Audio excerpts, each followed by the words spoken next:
বাড়ির south West corner সেই জায়গার রুলিং প্ল্যানেটকে রাহু। যদি প্রবলেম থাকে, বাস্তুদোষ থাকে, বিভিন্ন সমস্যা হতে পারে। যেমন ধরুন, যদি সেখানে কিচেন থাকে, বাড়ির যারা ফিমেল মেম্বাররা রয়েছেন তাদের শারীরিক অসুস্থতা কন্টিনিউ লেগে থাকবে। যদি সেই কর্নারটা মিসিং থাকে, মানে নেই, আপনার বাড়ির নৈরিত কোণই নেই, সেই কর্নারটা মিসিং রয়েছে বা মেন গেট রয়েছে, বাড়িতে কিন্তু প্রচুর পরিমাণে relation problem, marital issues, marital প্রবলেমগুলো কিন্তু প্রচুর পরিমাণে অ্যারাইজ করবে।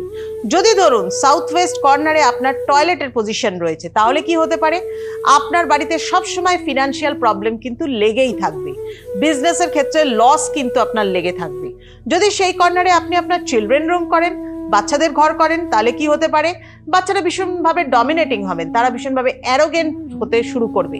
আর যদি সেদিকে ইলেকট্রিক্যাল কোনো বোর্ড থাকে, তাহলে কি হতে পারে, বাড়িতে ফায়ার রিলেটেড অ্যাক্সিডেন্টও হতে পারে। তাই সাউথ ওয়েস্ট কর্নারকে ঠিক রাখতে হবে, রাহুর স্থানকে পজিটিভ রাখতে হবে, বাড়িতে কোয়ার্টজ ক্রিস্টাল ইউজ করতে হবে এবং তার সাথে সাথে সঠিক গাইডলাইন মেনটেন করে কিন্তু এগোতে হবে, কারণ দক্ষিণ পশ্চিম কিন্তু কখনো নেগলেক্ট করবার জায়গা নয়।